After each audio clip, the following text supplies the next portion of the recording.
சோர்வுகளெல்லாம் நீக்கிறதுக்கு என்ன செய்கிறாங்க? ஆண்டோடைய சமூகத்தில் என்ன இருக்காது? சோர்வே இருக்காதுன்னு தான் பைபிளில் போட்டிருக்கு. ஆனால் நமக்கு சர்ச்சுக்கு போனாலும் என்ன தர வேண்டியிருக்கு? காப்பி என்ன செய்யுது? காப்பி கேக்கு எல்லாம் என்ன செய்து தர வேண்டியிருக்கு. சரி, நல்லது தான். ஆகையினால அடுத்தது பாருங்கள், நம்முடைய பயத்தினாலே நமக்கு வரக்கூடிய சோர்வுகளை ஆண்டவர் செய்கிறார், நீக்கிறவராக இருக்கிறார். பயத்தினால வரக்கூடிய சோர்வு பாருங்கள், மத்தேயு 14:27 பாருங்கள்.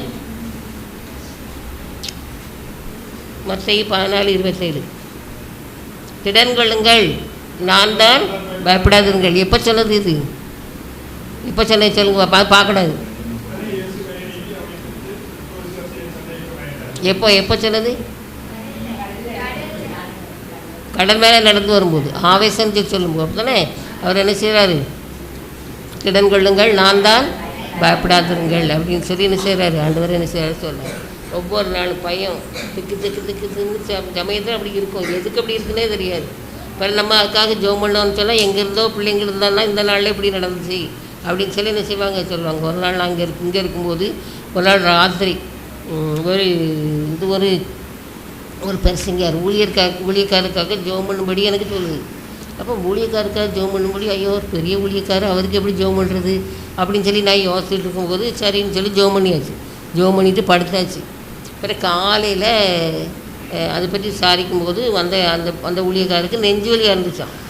இப்போ ராத்திரி இப்படி ஜெபம் பண்ணுன்னு சொல்லி வந்துச்சே என்னன்னு சொல்லி பாருங்கள். ஆண்டவர் எவ்வளோ நம்ம மேலே அக்கறை உள்ளவராக இருக்கிறார். அவரே பெரிய ஊழியக்காரர் தான். அவருக்காக ஜெபம் பண்ணுன்னு சொல்லி ராத்திரி படுத்துக்கும் போது அப்படி ஒரு ஏவுதல். அப்படி ஜெபம் பண்ண பிறகு அடுத்த நாள் கேட்டால் அது உண்மையாக என்ன செய்திருக்கு. அப்போது ஆண்டவர் தன்னுடைய பிள்ளைகள் மேலே எவ்வளோ கர்சனை உள்ளவராக இருக்கிறார் பார்த்தீங்களா.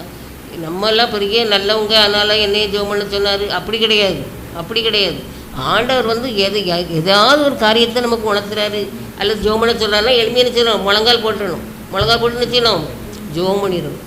இப்போ ஏதோ எங்கேயோ நடக்க போகுது அப்படின்னு சொல்லி என்ன செய்யணும்? நம்ம யோசிக்கணும். ஆக அந்த பயத்தினாலே வரக்கூடிய மனச்சோர்வுகளெல்லாம் ஆண்டவர் நீக்கக்கூடியவராக என்ன செய்கிறார் இருக்கிறாரா. அநேக நேரங்களில் ராத்திரி தான் நம்ம பல காரியங்களை பற்றி யோசிப்போம் படுக்கும்போது. அப்படி தானே அப்படி இப்படின்னு சொல்லி யோசிக்கிட்டே என்ன செய்வோம் இருப்போம். அப்படி இருக்கும் பொழுது அந்த காரியங்களெல்லாம் ஆண்டவர் வெளிப்படுத்தி தர நேரம் ராத்திரி நேரத்தில் தான் என்ன செய்வோம். அமைதியான நேரங்களில் ஆண்டவர் நம்மளோட பேசுவார், மெல்லி சத்தத்தோடு பேசுவார். அப்படி தானே பனி போல் அவர் என்ன செய்வார்?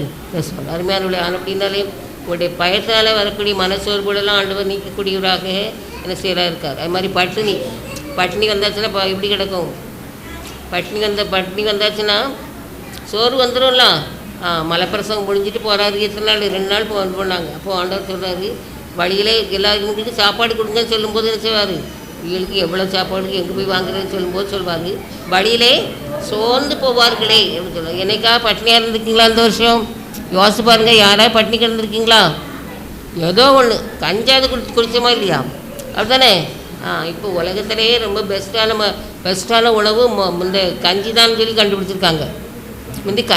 கஞ்சினா ரொம்ப அற்பமாக நினைப்பாங்க. பழைய கஞ்சி அப்படி தானே, மோர் ஊற்றி அதில் வெங்காயத்தை போட்டு இப்போ பெரிய 5 ஸ்டார் ஹோட்டலில் தான் அதான் கொடுப்பாங்களாம். அதனால் கஞ்சி கிடச்சிச்சின்னு சொன்னால் நம்ம எப்படி இருக்க ரொம்ப சந்தோஷமாக என்ன செய்யணும்? இருக்கணும். அப்படி தானே. சோறுனா கூட உடனே சாப்பிடலாம். கஞ்சிக்கு 2 நாள் காத்திருக்கணும். 2 நாள் காத்திருந்தால் தான் கஞ்சி என்ன செய்யும்? கிடைக்கும். வாங்க. அதனால பசி பட்டினி இல்லாமல் நம்ம ஆண்டவர் என்ன செய்தார்?